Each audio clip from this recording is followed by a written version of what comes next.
Good morning. It's nice to meet all of you. I'm just wondering, have any of you taken ASL classes?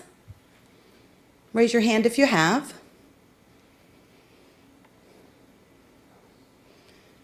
It seems like there are enough students here who have taken ASL, we can get rid of the interpreters, right? How do you guys feel about that? No? Oh, you don't want that. Okay. That's not a good idea? Okay, we'll keep them. All right, we'll have the interpreters stay.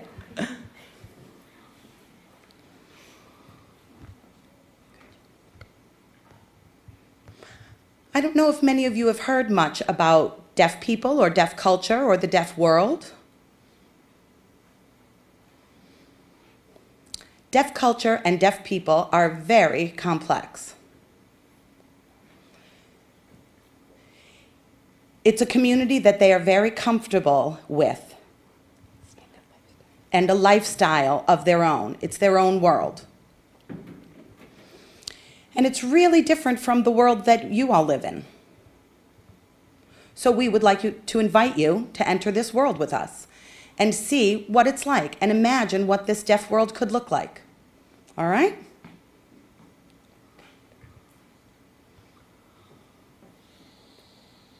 This is obvious. We're all familiar with the 5 senses.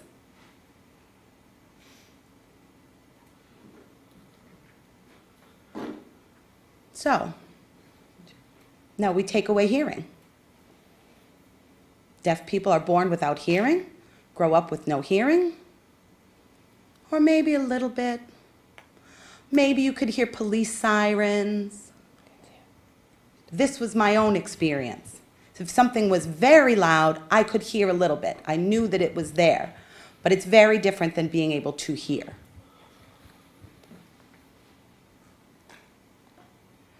Maybe you've met deaf people, or you could imagine meeting a deaf person, and automatically you think that something's missing, right? If you see a deaf person, do you see that their hearing is missing? Not really. But many deaf people have just the 4 senses, never experienced the 5th sense. I never experienced hearing. I was born with 4 senses, and I'm fine. Was I missing anything? Maybe speaking, but that's really something that you guys care about. From my perspective, it's different. It's not that important.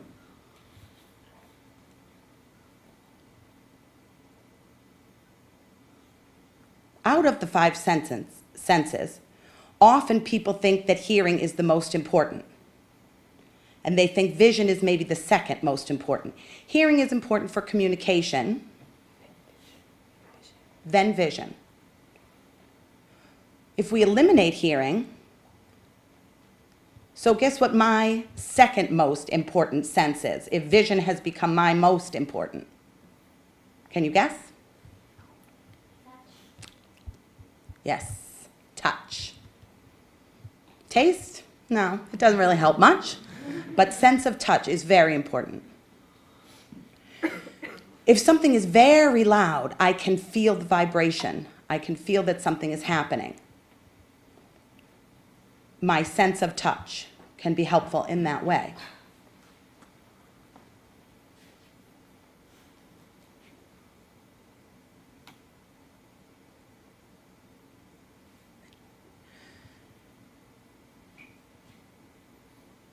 So often people will look and say, do deaf people really have a culture? This deaf culture that we hear about, what is this? It's become a topic of discussion.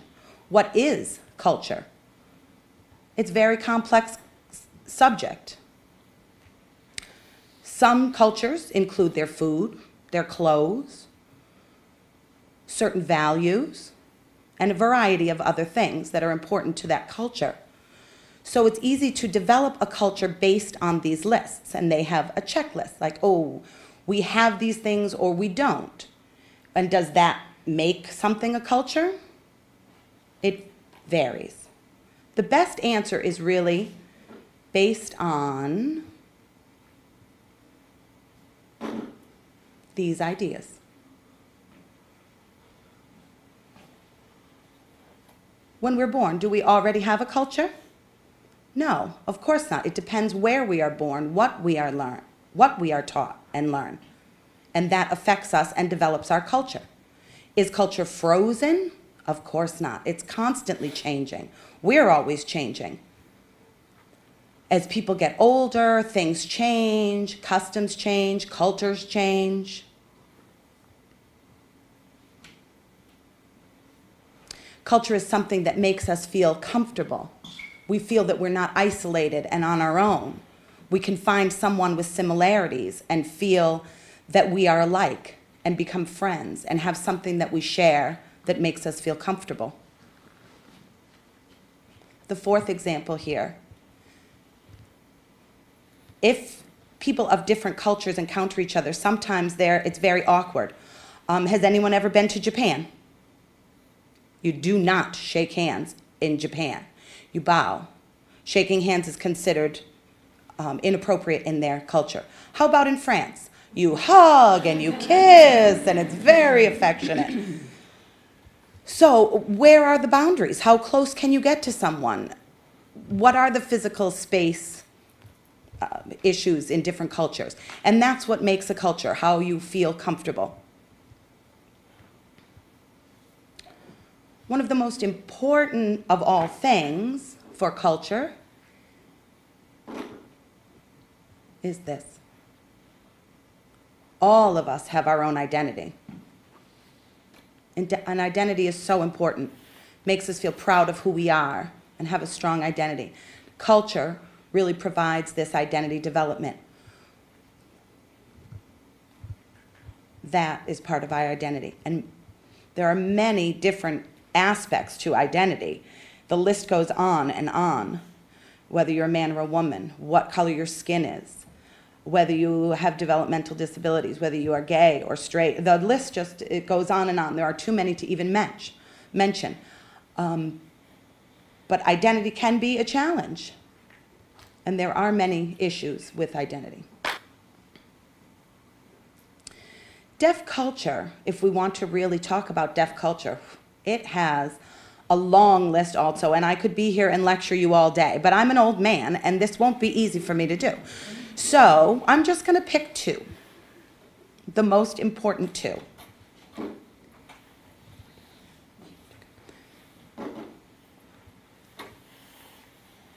These are the two key ideas for deaf culture.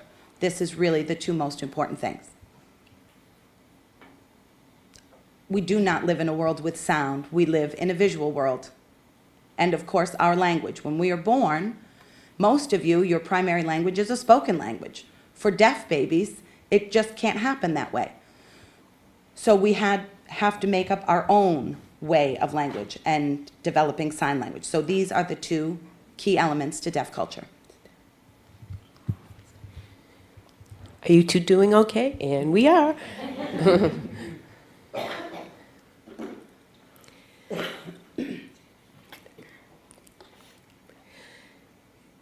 There are many definitions of culture. Some are based on language. We have a language, of course, but another perspective is that it might be based on a sensory input.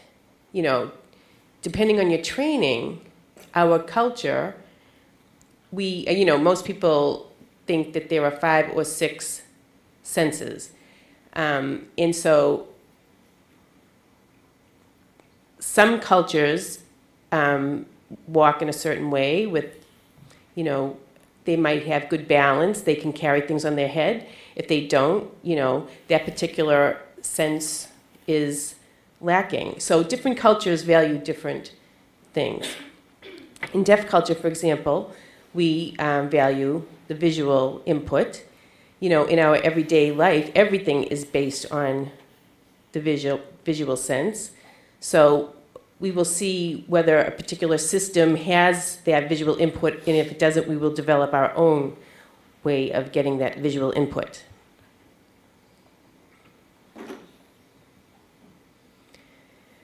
Scientific research has proven different things about deaf people. One, for example, being deaf people might rely on, their vision in a way that makes it more sharp. So science has proven that peripheral vision for deaf people is keen, and they're able to see signing, for example, from a wider range of peripheral vision. Deaf people, like for example, I'm looking straight ahead.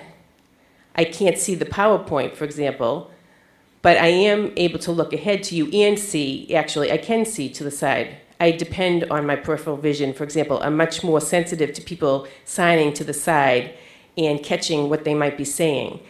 So our peripheral vision is much more keen, and that has been proven scientifically. Now, tests with 3D involved, which involves cubes or, things being able to be fit together or not, have also proven that deaf people have that spatial processing ability, where they might have 5 different items and they have to fit these items together. They're able to do it much more quickly than other people without actually even touching the object. So they have a much more advanced ability to be able to do spatial processing tasks.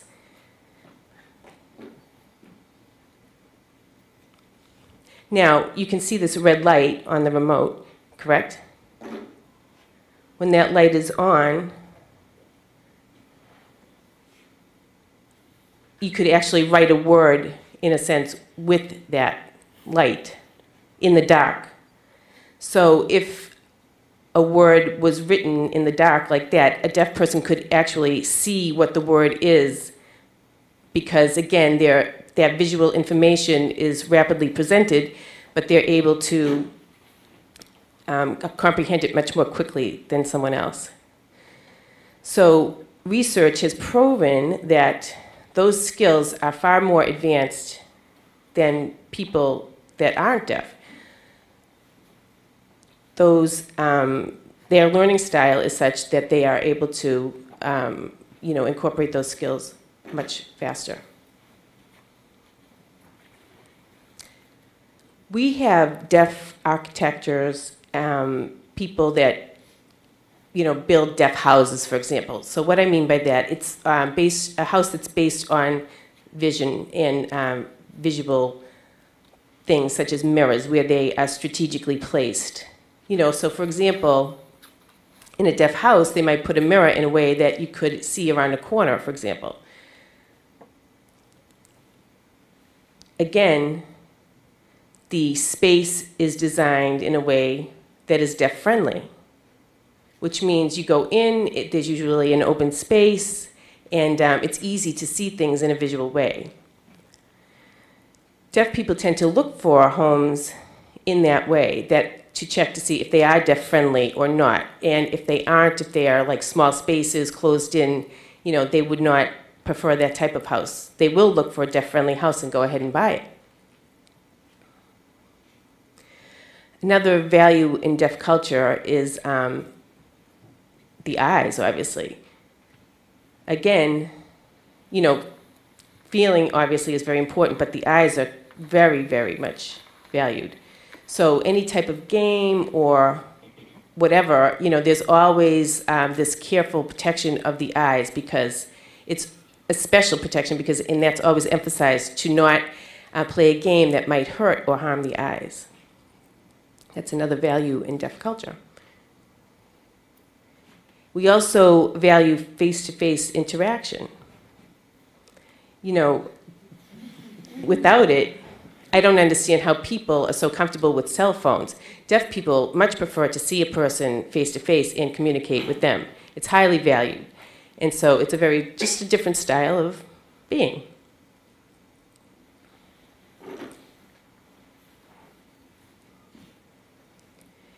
Now, in the visual world, all of those things have led to the development of language and to the development of sign language.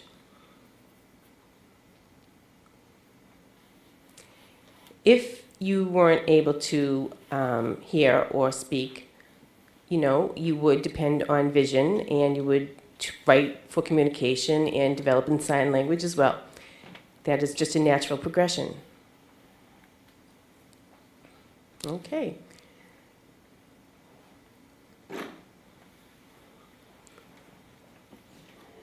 Could you imagine yourselves being born without being able to communicate at all?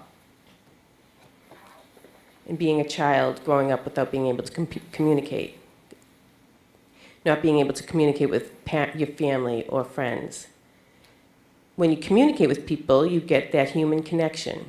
You're able to socialize and you feel good. It's part of being a human being. It's mandatory as a human. And communication, community, those two words are very similar. They're spelled actually very similarly. Being a member of a community and communication are one and the same, practically.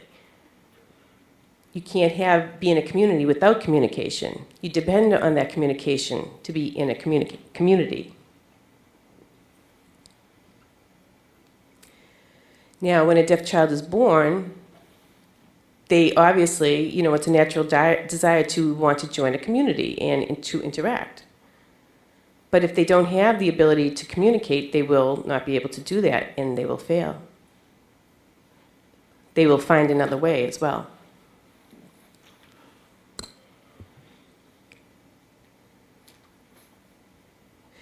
As time went on for deaf people, American Sign Language was developed, and it was developed over many, many years.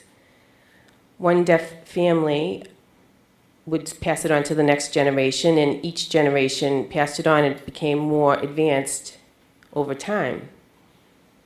It has been around for many, many generations up until today. In other countries, there are different sign languages. Each country has their own sign language. It is not universal. There's a British Sign Language called BSL, and it's completely different than American Sign Language. In France, there's French Sign Language as well, and each of the countries has their own sign language. And it's that group, the community, that decides on what the language will be, and that is exactly what happened here in America.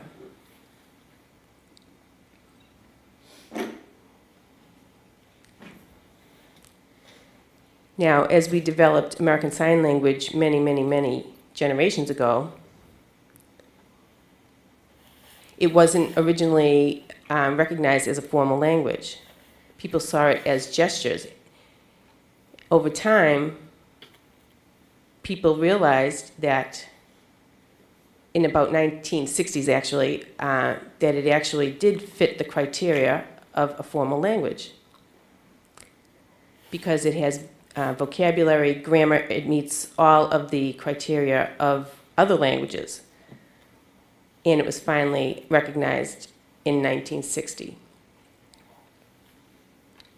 Once that was recognized, it just took off from there. It spread like wildfire. And I ask you, how many American Sign Language classes are offered across the United States? Everywhere. They are everywhere now. For example, in this table, you can see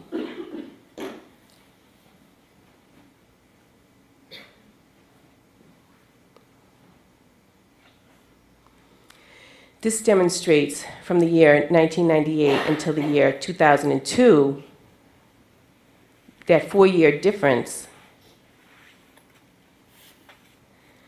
how much of a percentage in increase of students took American Sign Language. 432% increase over that 4-year span. Now, from 2002 to 2011, we don't have that exact number, but it has grown and grown exponentially.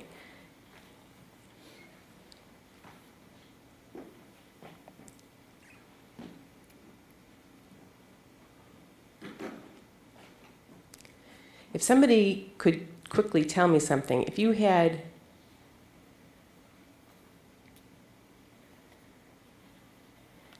could you tell me some of the benefits of having taken sign language? Can anyone tell me that?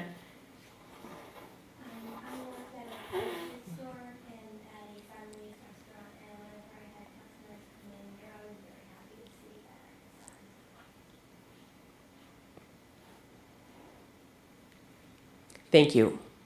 True. Deaf people love it when they're in the world and someone else can use sign language. Hearing people can benefit as well.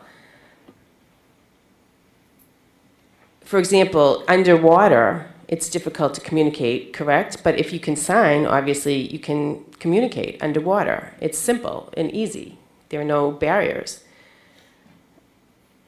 If you're in a loud, crowded environment, you can easily switch over to using sign language. If you are far away from someone, you can sign, in a large space and communicate with someone, whereas you couldn't do that if you were just speaking. You see various, like if you're in a situation where you're blocked from the other person and you can only see them, you can switch over to using American Sign Language. There are many benefits to using American Sign Language.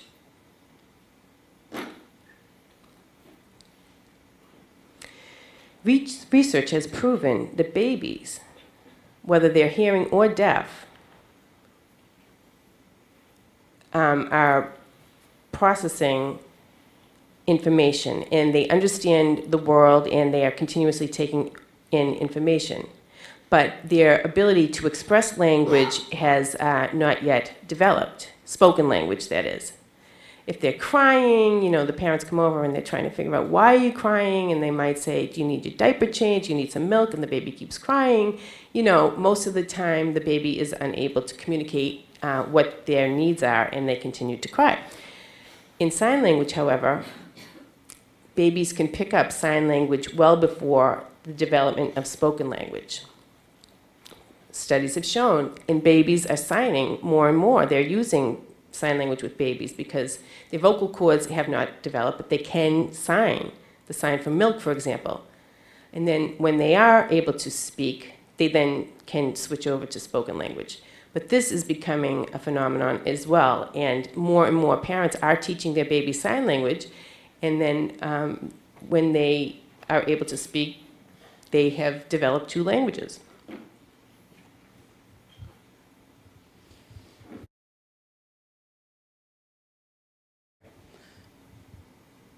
When we are born, we do not have spoken language yet, or a written language. It's already there. English language is already there, written and spoken.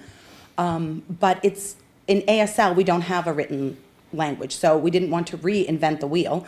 So we do sign, but when we write in standard written English. So we really have two languages. And deaf education is really a bilingual education. We read and write in English, and we do practice grammar, but then also to be involved in the hearing world, but then we also have our sign language as part of our culture and our language. And deaf people's English has improved so much, but we get no English through ASL. So research has proven that any people, whether they're deaf or hearing, if their first language, if their native language is not English, and their second language is English, they will continue to progress, and this, using their native language, will help improve their English until their English reaches the same level as their native language. Their native language will always be above the English. They will continue to struggle. But by practicing in their native language, they can continue to increase and develop these skills. And continuing to focus on ASL will help continue to develop English language skills as well.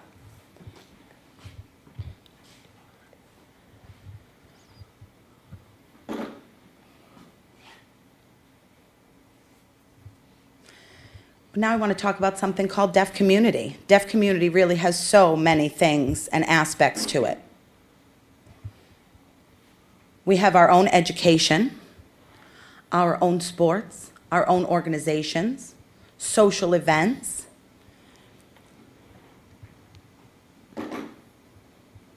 We have entertainment, storytelling, shows, religious services. Do you know that there is a new religion? Did anyone know this? No, I'm kidding. But we are involved in religious services. If someone wants to go, maybe the pastor would sign, and then the deaf people can just watch what's happening and be more involved in the church community. There are deaf services available and deaf priests. The list does go on and on. But the point is that we really do live in our own world, in our own community.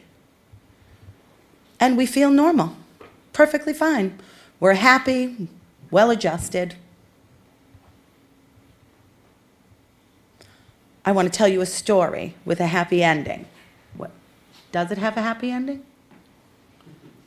No.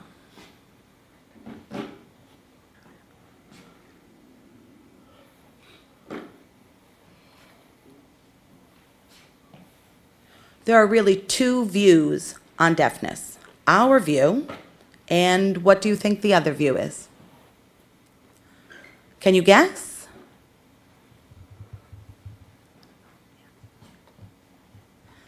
The medical perspective.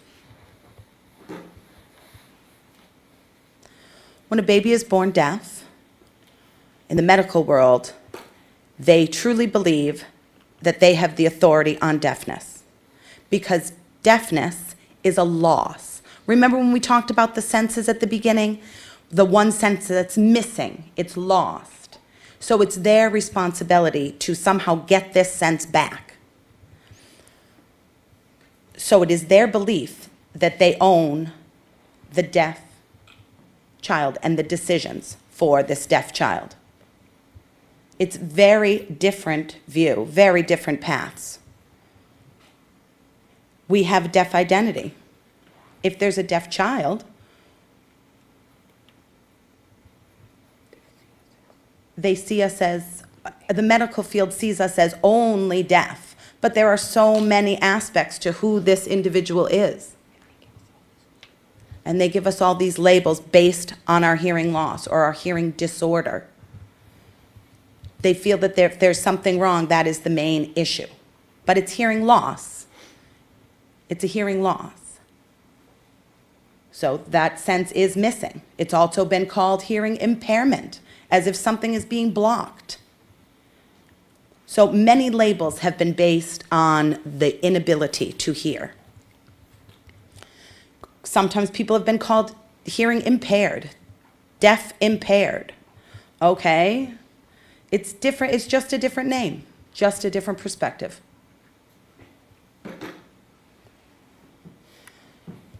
Deafness has been labeled a disability, a handicap, and so on throughout the years. That has caused people to feel it is their duty to fix it, to fix us.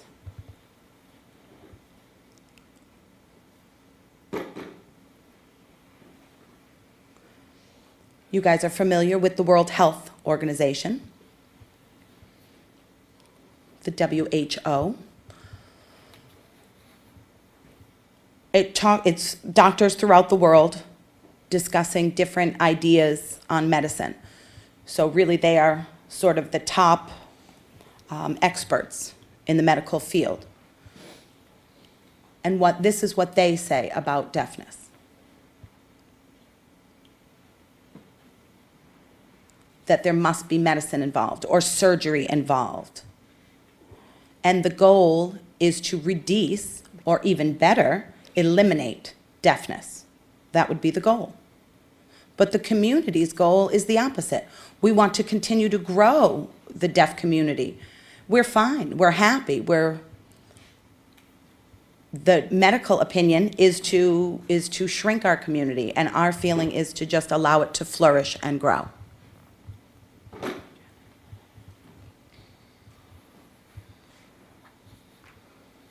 This word, it's kind of a bad word, and we're going to avoid it. It really means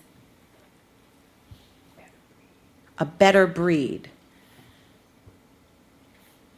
So how to improve a race, how to make them stronger, better. That's sort of the American way, to be the most healthy, the best, the top. So this word has become bad because in Nazi Germany, there was this interest in creating this perfect race. So if someone was born with something wrong, they were trying to figure out how to fix them, how to block from making more of this bad breed. So that German approach really became, it was as simple as killing the people. That was their feeling, just eliminate them. We'll just kill them all. If there was something wrong with them, we'll keep the good and eliminate the bad. So of course the world, said that this was a horrible thing to do, and the word became a bad word, a negative word. These are some examples. There are a variety of ways that people have tried to increase a race in the past. Suppose you want to come into America. First, they make sure they check that you're healthy. If you're sick, forget it. Go back. Did you know that? You can't come. They won't be allowed into America if you're already sick, afraid that they might infect other people once they come here. So, how about deaf people who tried to come in? They wouldn't accept deaf people. Turn them right back and not be allowed into America. There were a few people who were allowed to come in, but it was a struggle for many, many years. Deaf were not allowed to enter America. Segregation is another example. They didn't want deaf people socializing with hearing people. They wanted to keep them segregated, put them in a school for deaf children, so that no one would have to see these deaf children, just hide them off in a school by themselves. They weren't only deaf students. They would put the blind students somewhere, students who had autism, maybe put them in a hospital, keep them all separated so that the community looked fine. We didn't have to see anyone who wasn't sort of this perfect image.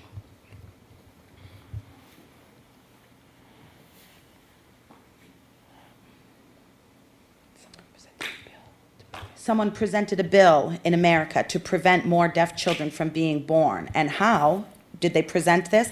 They wanted to suggest that deaf people could not get married. And luckily, this did not happen. Sterilization was another idea. Long time ago, they often sterilized deaf women so that they couldn't have children. The concern was that more deaf babies would be born, so they would be sterilized to prevent this. That did happen. Genetic screening. Now there's research that you can identify if there's a disability, if there's deafness, if something's going on. You can identify all these things. There are over 400 tests, and one is the test that causes deafness. So they can look and see if they want to, they're hoping to maybe eliminate genetic deafness.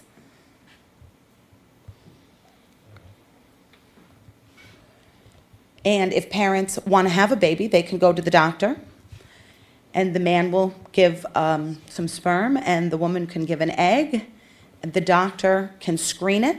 Oh no, this is a bad egg. It may involve a child that would be deaf, and they could switch it for some good sperm or good egg so that they would have a child that would not be deaf. So if parents want to think about it, or they want blue eyes, or they want specific traits for their babies, they can do that. They can pick a blonde-haired, blue-eyed child. So I feel like this is really in sort of going back to this eugenics idea.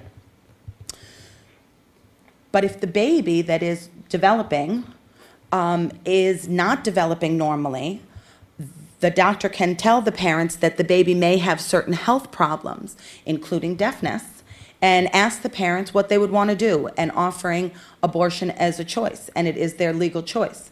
If they choose not to carry that baby to term, they can go ahead and abort if they decide they don't want to have a deaf child and start all over again.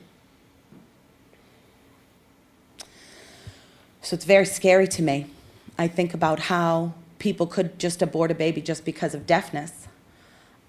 And it's, I think, often because the hospital has no idea about deafness and having a deaf client. And they keep that data confidential, so we don't know exactly how many babies have been aborted for this reason. There's no proof, but it is their right to abort if they don't want to have that baby because of their deafness. The next issue is cochlear implants. You can have the baby if they decide to keep the baby, and then the baby is born and find out the baby is deaf. Oh, no, it's too late. We now have this deaf baby. So the idea is, how can we fix this baby? And with technology, there's now a surgery and a device called a cochlear implant that can be inserted into the baby. So there are studies now that show about stem cell research with clones, and they can grow another, if you lose an arm, for example, and they can grow a new arm that could be used. So there's stem cell research going on. So now they're thinking, how could we use this to cure deafness? Maybe we could grow a new ear or grow new parts of the ear and surgically replace them.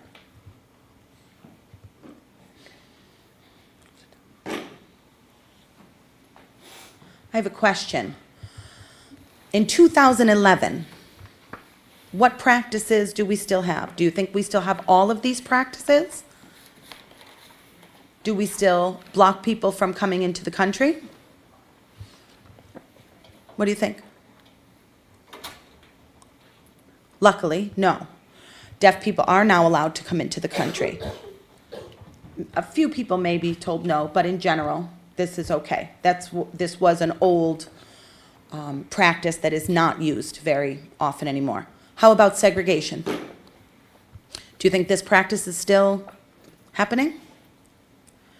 It's very strange because it's sort of a yes and no. A long time ago, deaf children were sent to a deaf school. Now we have a different mindset. Deaf schools may not always be the best for students. It's best, maybe a student wants to be mainstreamed in their own town. And often those schools were broken down and the students were sent to their own schools and their own towns. So segregation does still happen, but now we almost feel like it's the opposite way, because now instead of being in a deaf community, the deaf students are alone in their towns. Marriage restrictions no longer. How about sterilization? Do you think this still happens? A long time ago there were many. Today it may still happen if the parents want to do it, if the child is still under 18. But a long time ago, parents could still decide even after the age of 18. Can you even imagine that? After the age of 18, your parents being allowed to say that you could be sterilized. But no, luckily it does not happen anymore. The rest, we do still have them today. They are still practiced today.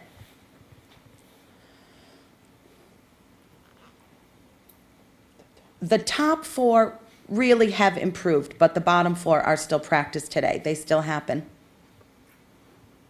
So my question, the word eugenics. Many people look at that and say it's a bad word. Oh, and we don't practice eugenics anymore. That doesn't happen. But when I look at this and I think we do still practice eugenics, I would like a new word I would like to introduce. Research, and the goal is improvement. It doesn't mean the same as eugenics. It has a very bad history associated with that word. So the new word and the new practice, it has been carried on, but it is called genetics. And many people disagree. But in my opinion, this is what it looks like. And, you know, you can interpret the information the way you see fit.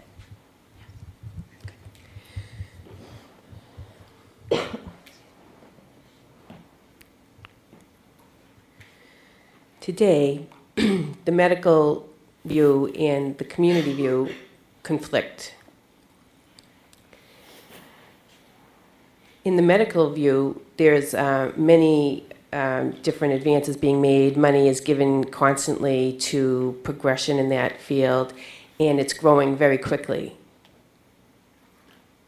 At the same time, American Sign Language is increasing as well. Students that have taken ASL, the number has just increased very rapidly. However, these two views are at great conflict with each other. It's kind of ironic. Students that can hear, celebrate diversity, and see all the benefits, whereas the medical field is trying to eliminate the deaf community. So how will it work? Where should the money go?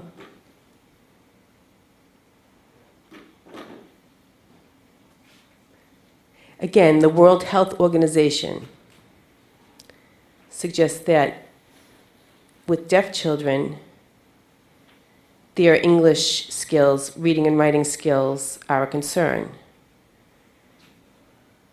They are encouraging students, deaf children, to learn their native language. However, in the past, the emphasis was on the oral approach. So there are these conflicting approaches. The AVT, Auditory Verbal Therapy Program, is what I'd like to talk about right now. Over time, using that oral philosophy where students are not encouraged to use sign language, where they must rely on speech reading, lip reading only for communication, that was very popular. Now, people realize how little is actually understood through lip reading. It is not the best visual approach. AVT is actually forbidding sign language and lip reading. They force children to rely on their residual hearing with hearing aids, cochlear implants, etc. Teachers will speak, but they cover their mouths as they're speaking. This is the approach that they are using. They aren't allowed to use any visual cues at all, including the lips for lip reading.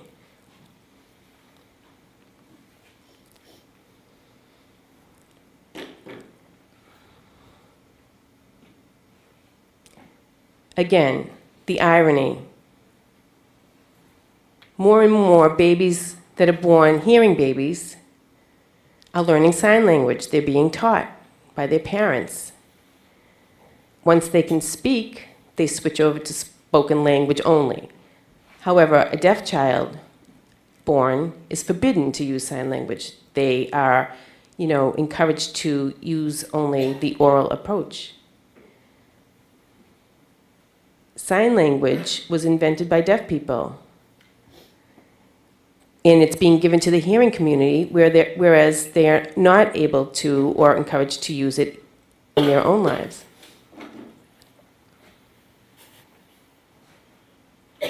Now think of this. We have laws. For example, if a family speaks Spanish, a Spanish family, and their child speaks Spanish at home but then goes into school and learns English, are they allowed to speak Spanish when they go home? Does the law say that they cannot use Spanish at any time? No, it's their right, the family's right, to use their first language, of course.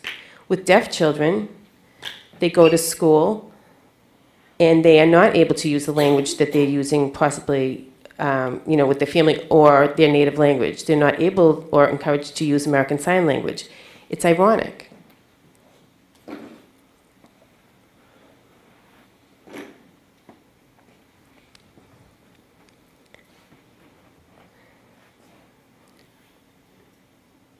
In closing, I would like to compare society and the deaf community.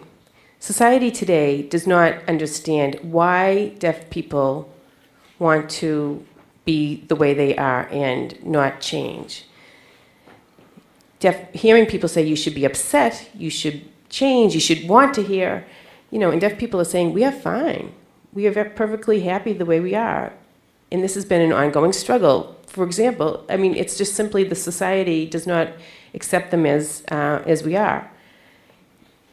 However, in American society, there are many people that value diversity.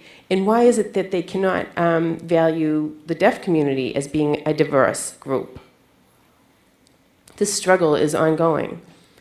Doctors progress with their field and forbid sign language, encourage cochlear implants, with the goal being to reduce the deafness. They do not want deaf people to be deaf. That they are subhuman, inhuman. When a baby is born or developing, sometimes they are encouraged to be aborted. They are not valued. They are not encouraged to be a member of the deaf community. They are looked down upon, oppressed. It's continuous. There is a lot of oppression, and I have experienced a lot of oppression. Do deaf people sit back and take it? The deaf community is fighting back.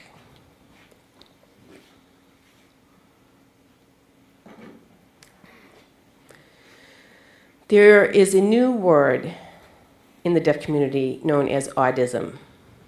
I want to let you know it is not in the dictionary. You will not find it there. It's the same connotation as racism, any type of oppression for deaf people. It could be seen in the same way.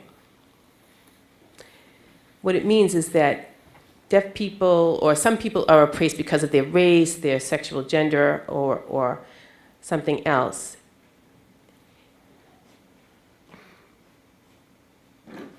There's another word also being talked about in the deaf community known as linguicism, an oppression of language. This word was not developed in the deaf community, but other researchers in other countries have developed this for their languages, but it actually does apply to American Sign Language, the same concept. In the deaf community, there are deaf artists that are able to express the ongoing struggle that deaf people experience on a regular basis, and this is one example.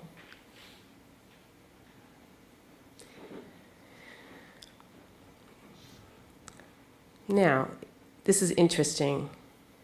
What do you think this picture represents? Does it not look like a dog sitting at the table beneath a family where the family members or people are talking above, where the person is unable to understand what the communication is? Their feeling of isolation in a family, that is what this represents. And this is an ongoing struggle in the deaf community. Now, what do deaf people want for the future? What do deaf people want?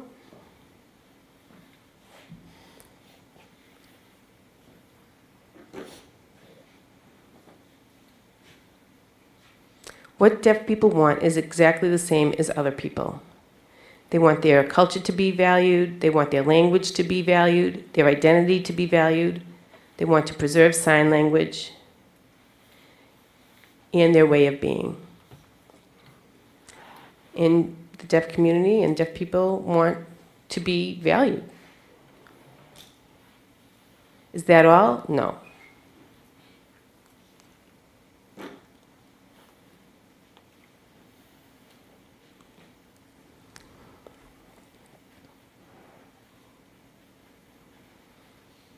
If the deaf people was left alone and respected,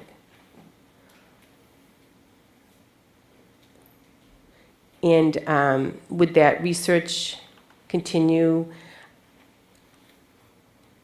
that would be something that the deaf community would prefer, to not have to have that constant threat where the medical field is constantly threatening to reduce the number of people in the deaf community and take away their deafness. I want to speak clearly today and say that it is okay to be deaf. We have a very good and healthy way of being, a good life. You know, parents can find other ways to relate to their deaf children if they use sign language. We are, you know, we have a beautiful language, and we are okay.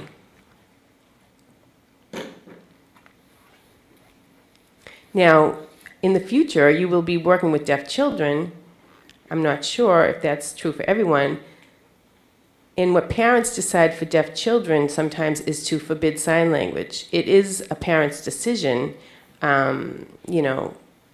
However, when you're working with a deaf child and you're interacting with them and you're feeling, you know, that a child might be upset, behaving in a, you know, in a way that is not very helpful, they're having a difficult time with behavior, you must look at the purpose, the reason behind it. It's probably because the communication is failing. Whereas, you know, with that AVT theory that we spoke about before, often they'll bring in behavior specialists to look at why a child might be depressed, and they might start to counsel the child, and they might find that it's because, you know, it is a behavior problem versus a communication problem. But I encourage you to think about what it is that's really going on. Why is a child upset? If there are communication issues, I want you to focus on a child possibly one-on-one, gesture with them till they have eye contact with you. Make sure that you've got their attention and you've got some form of communication with them. If speaking doesn't work, definitely try gestures, and until you know that the child understands you, and I suggest that that will make a big difference. You know, the parents, if they make a decision one way or the other, that's one thing, but that's something that I would encourage you as professionals to do. And that is the end of my presentation. Do you have any questions? Okay, first. I just kind of want your opinion on the cochlear implants. Are you against them? Or, because I've seen them be very beneficial for students.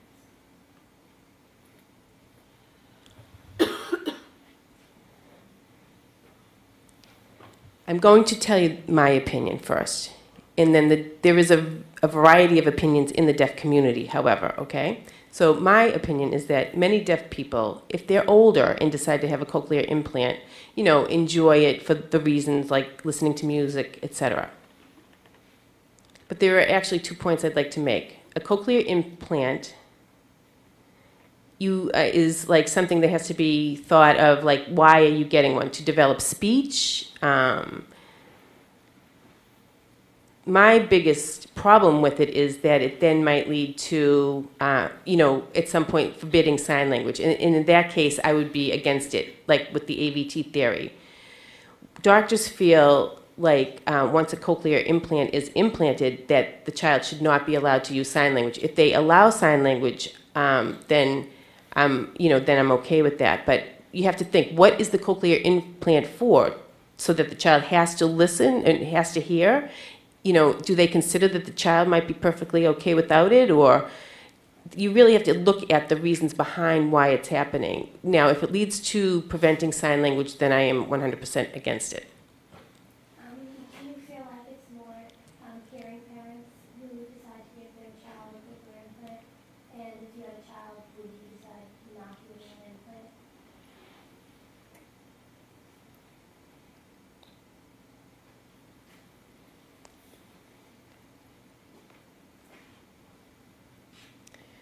Some interesting information is this. You know, the discussion that we've had about the concerns with deaf people, you know, deaf people making more deaf children, etc. Research has proven that 90% of deaf children from hearing parents are from hearing parents.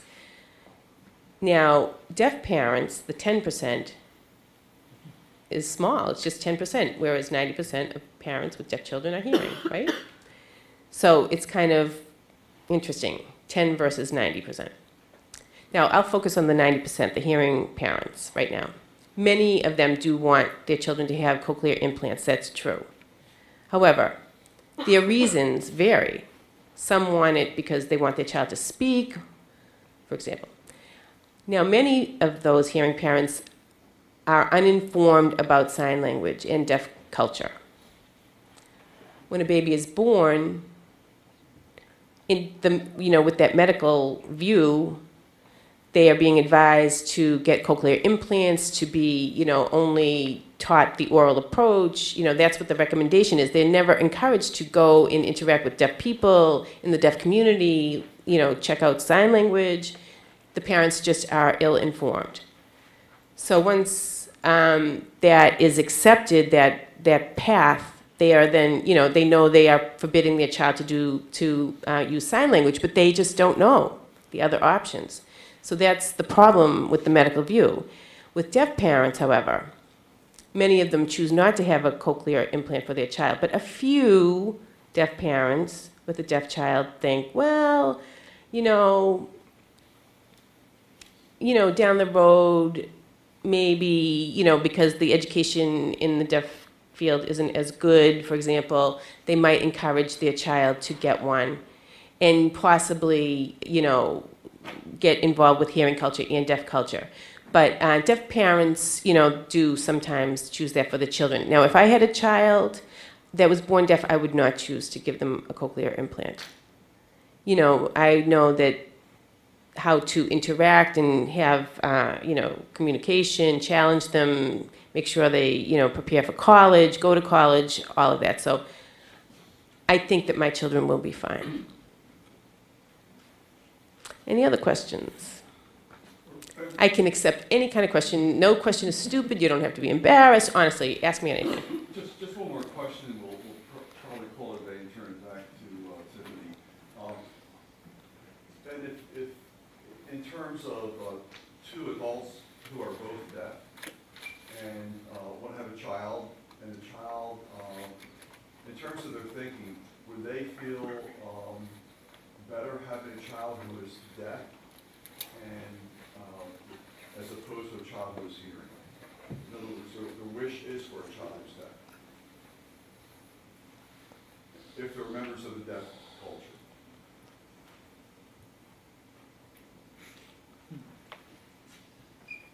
Here's a fact. Many deaf people want deaf children. This is true. It's almost like mom's wanting a daughter or a dad wanting a son. That kind of wish. Because many people want to have that common bond with their child. Dads want football for their kids, want to engage in the same kinds of activities. It's very similar to the feeling in the deaf community. When a deaf parent is born and the child is deaf, they are often elated. They know that there will be no communication barriers. We can teach the family values. There will be very little frustration. Or if the child does experience frustration, they know those experiences and can support them. And they can encourage their pride in the deaf community. And they will send them to school, to the best possible programs. There are some deaf parents that are, excited to have hearing children too. Obviously, they will be excited to have a child, hearing or deaf, but those are the observations I've had. Thank you. And Tiffany, you still here? I'll be behind you. Can you bring closer to the lady first? Okay. I just want to thank you all for listening and for your great questions. And I'd like to express my gratitude to Ben and also to the interpreters. I'd like to present them with the CPDC t-shirt. Thank you. Diane and Denise, thank you so much. You. Wow, thank you. That's cool.